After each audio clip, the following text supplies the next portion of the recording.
Assalamualaikum warahmatullahi wabarakatuh.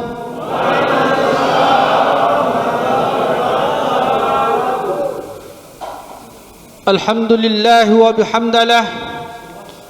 Alhamdulillahi rabbil alamin. Alhamdulillahi bi basmalah. Bismillahirrahmanirrahim. Alhamdulillahi bi hawkalah. Wala hawla wala quwwata illa billahil aliyul azim. Alhamdulillahi bitasbih. Subhanallah walhamdulillah wa la ilaha illallah wallahu akbar. Alhamdulillah bitakbir. Allahu akbar, Allahu akbar, Allahu akbar walillahil hamd. Jamaah tarawih yang sama-sama dimuliakan oleh Allah Subhanahu wa taala. Pertama-tama, marilah kita senantiasa kembali memanjatkan puja dan puji syukur kita kepada Allah Subhanahu wa taala. Yang mana pada malam hari ini, yang mana pada malam yang penuh berkah ini, Allah Subhanahu wa taala telah memberikan kita begitu besar nikmatnya. Di antaranya nikmat Islam, nikmat iman, nikmat kesehatan dan juga nikmat kesempatan. Dan terlebih lagi nikmat umur, sehingga kita bisa hadir bersama-sama di tempat yang paling mubarakah ini. InsyaAllah sebentar akan bersama-sama menunaikan salat sunat tarawih secara berjamaah. Dan begitu pula, tak lupa pula kita kirimkan salawat dan salam kepada baginda Rasulullah Muhammad sallallahu alaihi wasallam, Nabi uswatun hasanah, Nabi yang menjadi contoh, Nabi yang menjadi teladan, Nabi yang telah diutus ke permukaan bumi ini sebagai rahmatan lil alamin. Jamaah tarawih yang dimuliakan Allah Subhanahu wa taala, tak terasa kita sudah berada pada malam ke-16 di bulan suci Ramadan. Dan insyaallah besok malam kita sudah memasuki malam ke-17, yakni nuzulul Quran. Alhamdulillah, pada kesempatan ini Allah Subhanahu wa taala telah memberikan kita kesehatan sehingga kita bisa bertemu kembali bulan suci Ramadan ini. Bulan suci Ramadan bukan hanya melatih kita untuk menahan lapar dan dahaga, tetapi juga melatih kita untuk menahan hawa nafsu kita. Ramadan merupakan bulan latihan. Ramadan merupakan tempat untuk mendapatkan ladang pahala yang akan diberikan oleh Allah Subhanahu wa taala. Untuk itu, di bulan suci Ramadan ini yang penuh berkah ini tidak sama dengan Ramadan yang tahun lalu, di mana Ramadan tahun lalu kita tidak bisa terlalu bebas untuk melaksanakan tarawih. Tapi syukur alhamdulillah, pada malam ini kita diberi kelonggaran oleh Allah Subhanahu wa taala untuk melaksanakan salat sunat tarawih secara berjamaah. Begitu juga pada bulan suci Ramadan ini, alhamdulillah kita sudah berada pada fase kedua di bulan suci Ramadan, yakni 10 kedua. Awalun syahr Ramadana rahmatan wa awsata magfiratan wa akhiruhu itkum minan nar. 1 sampai dengan 10 Ramadan disebut dengan rahmatnya Allah Subhanahu wa taala. Kemudian 11 sampai 20 magfirahnya Allah. Dan begitu juga 21 sampai 30 disebut itkum minan nar, pembebasan dari api nerakanya Allah Subhanahu wa taala. Jamaah tarawih yang dimuliakan oleh Allah Subhanahu wa taala, singkat kami sampaikan sabda Nabi Muhammad sallallahu alaihi wasallam, al jannatu mustaqatun ila arba'ati nafarin. Ada 4 golongan orang-orang yang dirindukan oleh surganya Allah Subhanahu wa taala. Lalu para sahabat bertanya kepada Rasulullah, "Ya Rasulullah, siapakah keempat golongan orang tersebut yang dirindukan oleh surganya Allah? Rasul menjawab, talil Quran, orang-orang yang gemar membaca Al-Quran, orang-orang yang gemar mempelajari Al-Quran, dan orang-orang yang gemar dalam kesehariannya mempelajari dan mengamalkan isi Al-Quran. Kata Nabi, orang-orang inilah yang dirindukan oleh surganya Allah Subhanahu wa ta'ala. Kita tahu bahawa bulan suci Ramadan, bulan turunnya Al-Quran, syahrul Ramadan allazi unzila fihi Al-Quran. Mungkin inilah timing yang tepat, inilah waktu yang munasib, inilah waktu yang kita akrabkan dan mengamalkan kembali yang namanya Al-Quranul Karim. Syukur-syukur kita bisa membaca 1 juz 1 hari sesuai dengan kemampuan kita. Mungkin setelah salat subuh kita membaca Al-Quran 1 atau 2 lembar. Begitu juga kita lanjut lagi setelah salat zuhur, kita baca lagi 1 atau 2 lembar. Salat asar kita lanjut lagi 1 atau 2 lembar. Begitu juga dengan salat maghrib, sebelum berbuka kita membaca Al-Quran, dan setelah salat isya atau setelah salat sunat tarawih kita lanjut lagi membaca. Ataukah kita punya target-target tersendiri? Ataukah kita punya prosesi untuk menghatamkan Al-Quran 30 juz selama bulan suci Ramadan? Dan mudah-mudahan orang yang gemar, orang yang senang, orang yang suka membaca Al-Quran, kata Nabi, orang-orang inilah yang dirindukan oleh surganya Allah Subhanahu wa ta'ala. Kalau kita tidak mampu membaca 1 juz 1 hari, setengah juz saja Pak. Kalau tidak bisa lagi setengah juz, sepertiganya. Kalau tidak bisa lagi juz 30. Kalau tidak bisa juz 30, nasa ngugi makutume mak baca, biar juz 30 kita tidak mampu. Padahal kesempatan bagi kita di bulan suci Ramadan ini mendapatkan pahala dari Allah Subhanahu wa ta'ala. Al-Quran merupakan pedoman bagi umat kita yang beriman. Jangankan membaca Al-Quran, memegang saja Al-Quran, itu sudah dicatat oleh Allah Subhanahu wa ta'ala sebagai satu kebaikan. Ketika kita membacanya, ketika kita mempelajarinya, itu sudah dicatat oleh Allah Subhanahu wa ta'ala sebagai satu kebaikan. Man qara harfan bi kitabillahi falahu bihi hasanatan.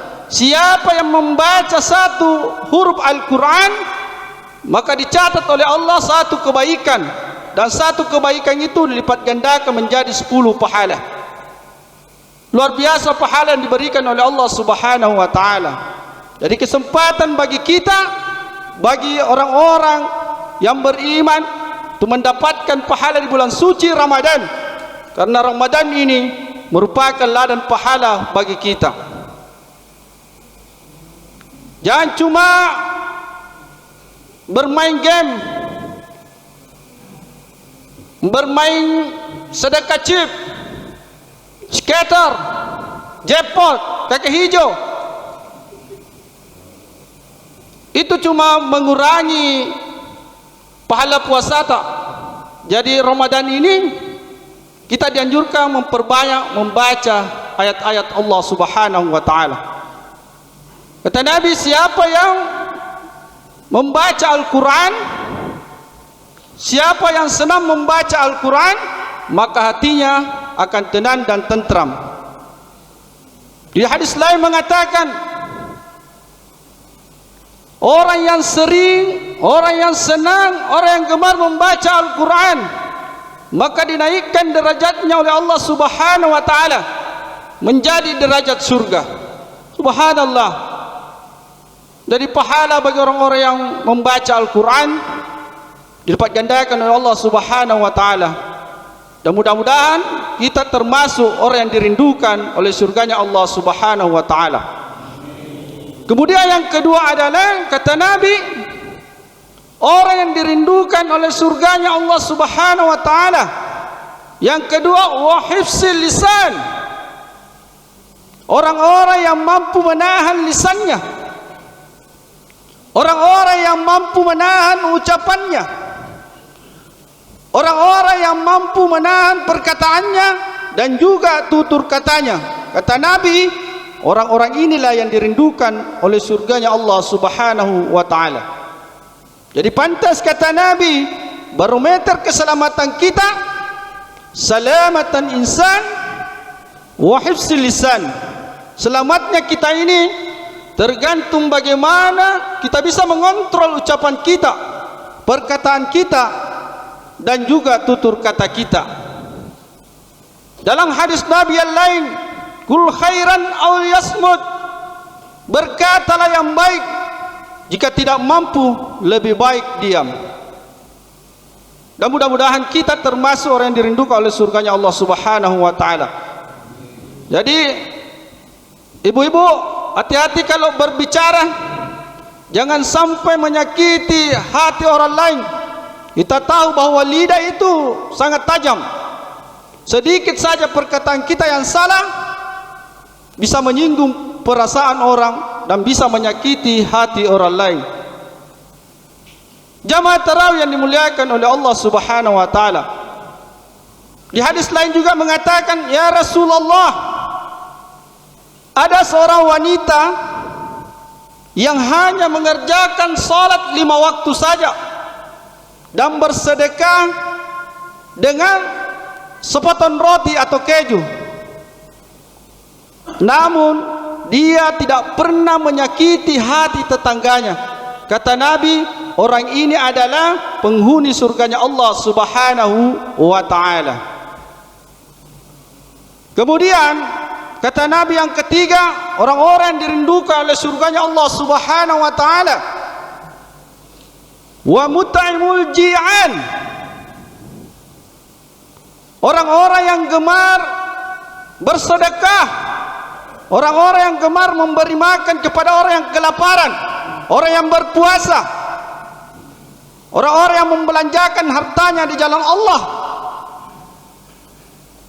membantu pembangunan masjid, beramal jariah di masjid, membantu fakir miskin. Kata Nabi, orang inilah yang dirindukan oleh surganya Allah Subhanahu wa taala. Kita lihat kontes Ramadan ini, orang-orang saling berbagi, saling berbagi. Kita lihat di masjid, di sekolah, di jalan-jalan, bahkan dari lorong ke lorong, orang saling berbagi untuk mendapatkan pahala dari Allah Subhanahu wa taala. Bahkan ada yang lebih viral, setiap Jumatnya disebut Jumat berkah. Inilah orang-orang yang berburu untuk mendapatkan pahala dari Allah Subhanahu wa taala. Jadi bukan cuma di dalam bulan suci Ramadan, tapi di luar bulan suci Ramadan, orang-orang berlomba-lomba untuk mendapatkan pahala dari Allah Subhanahu wa taala. Jamaah tarawih yang dimuliakan oleh Allah Subhanahu wa taala. Jadi orang-orang yang sering bersedekah, beramal jariah di masjid, membantu fakir miskin, membelanjakan hartanya jalan Allah Subhanahu wa taala, maka hartanya itu tidak akan berkurang, bahkan bertambah banyak. Mari kita lihat kisah Abdurrahman bin Auf yang kesehariannya membelanjakan hartanya di jalan Allah. Abdurrahman bin Auf mempunyai kekayaan yang sangat luar biasa, yang sangat banyak. Tentunya Abdurrahman bin Auf berdoa kepada Allah Subhanahu wa taala yang tidak sama dengan doa kita. Doa kita, ya Allah, berikanlah aku rezeki, Allah, jadikan aku orang yang kaya, orang yang mapan. Tapi Abdurrahman bin Auf berdoa kepada Allah Subhanahu wa taala. Yang pertama doanya, ya Allah, jadikanlah aku orang yang miskin. Itu doa Abdurrahman bin Auf karena kekayaannya luar biasa. Kemudian doanya yang kedua, bangkitkanlah aku bersama dengan orang-orang miskin. Itu doa Abdurrahman bin Auf. Jadi Abdurrahman bin Auf suatu ketika yang menghabiskan uangnya, membelanjakan uangnya, memerintahkan kepada anak buahnya untuk mencari kurma. Di mana kurma tersebut bukan kurma yang utuh dia beli, tapi kurma busuk. Maka penduduk Mekah mengumpulkan kurmanya yang busuk. Bahkan Abdurrahman bin Auf berani membeli dengan harga yang sekarang, kalau sekarang umpama 100.000 per kilo, dia mampu beli 100.000 per kilo. Karena banyaknya itu hartanya Abdurrahman bin Auf, dan juga sering bersedekah belanjakan hartanya di jalan Allah Subhanahu wa taala. Maka dibelilah kurma tersebut begitu banyak, dan harta Abdurrahman bin Auf mulai berkurang. Suatu ketika ada utusan dari Yaman, kota Yaman, di mana kota Yaman tersebut dilanda penyakit yang menular, penyakit gatal-gatal yang menular. Menurut penelitian para dokter di sana, menurut penelitian hasil dokter, bahwa yang hanya bisa menyembuhkan penyakit tersebut adalah kurma busuk. Berarti sudah ada bayangan. Lalu pemerintah Yaman mencari kurma tersebut di kota Mekah, dan ditemukannya. Siapakah gerangan yang memiliki kurma tersebut? Tuan saya dari kota Yaman berani membeli dengan harga bahkan 3 kali lipat. Subhanallah, bukannya Abdurrahman bin Auf bertambah miskin, malah bertambah kaya. Inilah kita bisa mengambil hikmahnya, bahwa orang yang sering bersedekah, beramal jariah, berinfak di masjid, hartanya tidak akan berkurang, bahkan bertambah banyak. Jamaah tarawih yang dimuliakan oleh Allah Subhanahu wa taala. Kemudian yang keempat adalah wasiyami Ramadan. Kata Nabi, orang-orang yang dirindukan oleh surganya Allah Subhanahu wa taala, orang-orang yang berpuasa di bulan suci Ramadan.